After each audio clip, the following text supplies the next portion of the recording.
जय श्री कृष्ण। श्रीमद्भागवत महापुराण प्रथम खंड पंचम स्कंध तृतीय अध्याय। राजा नाभि का चरित्र। श्री सुखदेव जी कहते हैं, राजन, आग्निघ्र के पुत्र नाभि के कोई संतान न थी, इसलिए उन्होंने अपनी भार्या मेरु देवी के सहित पुत्र की कामना से एकाग्रता पूर्वक भगवान यज्ञ पुरुष का यजन किया। यद्यपि सुंदर अंगों वाले श्री भगवान द्रव्य, देश, काल, मंत्र, ऋत्विज, दक्षिणा और विधि इन यज्ञ के साधनों से सहज में नहीं मिलते, तथापि वे भक्तों पर तो कृपा करते ही हैं। इसलिए जब महाराज नाभि ने श्रद्धापूर्वक विशुद्ध भाव से उनकी आराधना की, तब उनका चित्त अपने भक्त का अभिष्ट कार्य करने के लिए उत्सुक हो गया। यद्यपि उनका स्वरूप सर्वथा स्वतंत्र है, तथापि उन्होंने प्रवर्ग कर्म का अनुष्ठान होते समय उसे मन और नयनों को आनंद देने वाले अवयवों से युक्त अति सुंदर हृदय आकर्षक मूर्ति में प्रकट किया। उनके श्री अंग में रेशमी पीताम्बर था, वक्ष स्थल पर सुमनोहर श्री वत्स चिन्ह सुशोभित था, भुजाओं में शंख, चक्र, गदा, पद्म तथा गले में बनमाला और कौस्तुभ मणि की शोभा थी। संपूर्ण शरीर अंग प्रत्यंग की कांति को बढ़ाने वाले किरण जाल मंडित मणिमय मुकुट, कुंडल, कंकड़, करधनी, हार, बाजूबंद और नुपुर आदि आभूषणों से विभूषित था। ऐसे परम तेजस्वी चतुर्भुज मूर्ति पुरुष विशेष को प्रकट हुआ देख ऋत्विज, सदस्य और यजमान आदि सभी लोग ऐसे आह्लादित हुए जैसे निर्धन पुरुष अपार धन राशि पाकर फूला नहीं समाता। फिर सभी ने सिर झुकाकर अत्यंत आदरपूर्वक प्रभु की अर्घ्य द्वारा पूजा की और ऋत्विजों ने उनकी स्तुति की। ऋत्विजों ने कहा, पूज्यतम, हम आपके अनुगत भक्त हैं, आप हमारे पुनः पुनः पूजनीय हैं, किंतु हम आपकी पूजा करना क्या जाने, हम तो बार बार आपको नमस्कार करते हैं। इतना ही हमें महापुरुषों ने सिखाया है। आप प्रकृति और पुरुष से भी परे हैं, फिर प्राकृत गुणों के कार्यभूत इस प्रपंच में बुद्धि फंस जाने से आपके गुणगान में सर्वथा असमर्थ ऐसा कौन पुरुष है जो प्राकृत नाम, रूप एवं आकृति के द्वारा आपके स्वरूप का निरूपण कर सके। आप साक्षात परमेश्वर हैं। आपके परम मंगलमय गुण संपूर्ण जनता के दुखों को दमन करने वाले हैं। यदि कोई उन्हें वर्णन करने का साहस भी करेगा तो केवल उनके एक देश का ही वर्णन कर सकेगा। किंतु प्रभो, यदि आपके भक्त प्रेम गदगद वाणी से स्तुति करते हुए सामान्य जल, विशुद्ध पल्लव, तुलसी और दूब के अंकुर आदि सामग्री से ही आपकी पूजा करते हैं, तो भी आप सब प्रकार संतुष्ट हो जाते हैं। हमें तो अनुराग के सिवा इस द्रव्य कालादि अनेकों अंगों वाले यज्ञ से भी आपका कोई प्रयोजन नहीं दिखलाई देता, क्योंकि आपके स्वतः ही क्षण क्षण में जो संपूर्ण पुरुषार्थों का फल स्वरूप परमानंद स्वभावतः ही निरंतर प्रादुर्भूत होता रहता है। आप साक्षात उसके स्वरूप ही हैं।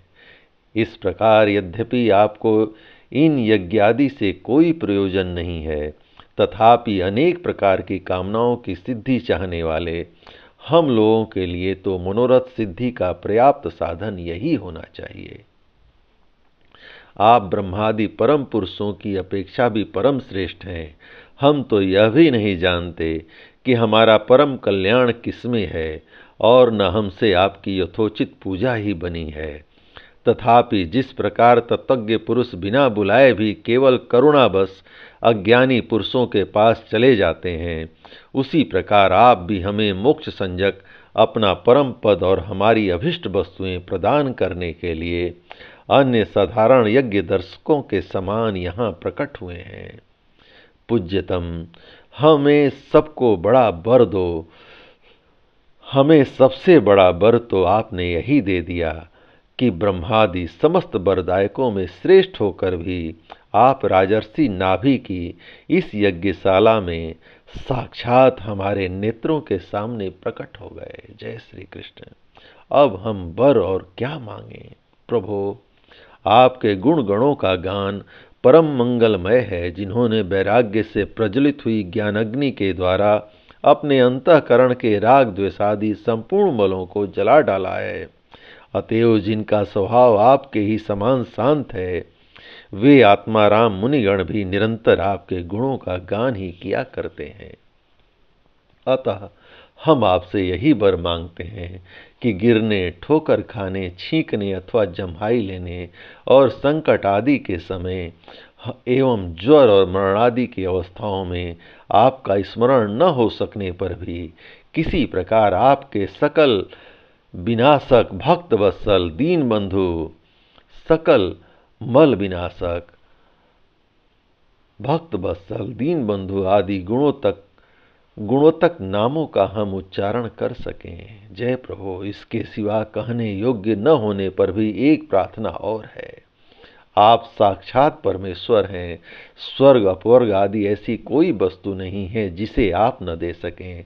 तथापि जैसे कोई कंगाल किसी धन लुटाने वाले परम उदार पुरुष के पास पहुंचकर भी उससे भूसा ही मांगे, उसी प्रकार हमारे यजमान ये राजर्षि नाभि संतान को ही परम पुरुषार्थ मानकर आपके ही समान पुत्र पाने की अभिलाषा कर रहे हैं।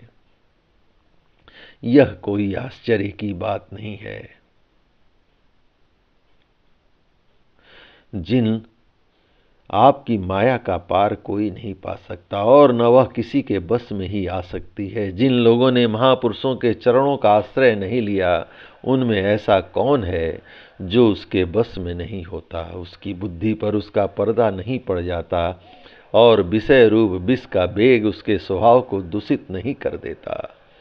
देव देव आप भक्तों के बड़े बड़े काम कर देते हैं।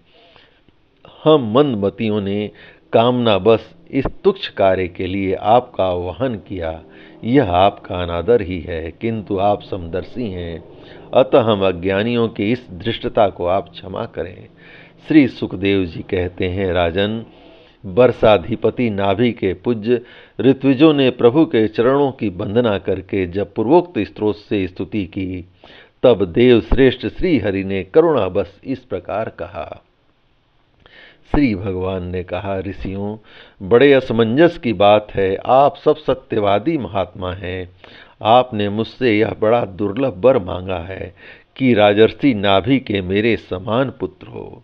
मुनियों, मेरे समान तो मैं ही हूँ, क्योंकि मैं अद्वितीय हूँ। तो भी ब्राह्मणों का वचन मिथ्या नहीं होना चाहिए। द्विज कुल मेरा ही तो मुख है। इसलिए मैं स्वयं ही अपने अंश कला से आनिघ्र नंदन नाभि के यहाँ अवतार लूंगा, क्योंकि अपने समान मुझे और कोई दिखाई नहीं देता। सुखदेव जी बोले, महारानी मेरु देवी के सुनते हुए उसके पति से इस प्रकार कहकर भगवान अंतर्ध्यान हो गए। विष्णुदत्त परीक्षित, उस यज्ञ में महर्षियों द्वारा इस प्रकार प्रसन्न किए जाने पर श्री भगवान महाराज नाभि का प्रिय करने के लिए उनके रनिवास में महारानी मेरु देवी के गर्भ से दिगंबर सन्यासी और उर्घरेता मुनियों का धर्म प्रकट करने के लिए शुद्ध सत्वमय विग्रह से प्रकट हुए। जय श्री कृष्ण। इस प्रकार भगवान श्री कृष्ण की महान कृपा से श्रीमद्भागवत महापुराण प्रथम खंड पंचम स्कंद का 3रा अध्याय संपूर्ण हुआ। जय श्री कृष्ण।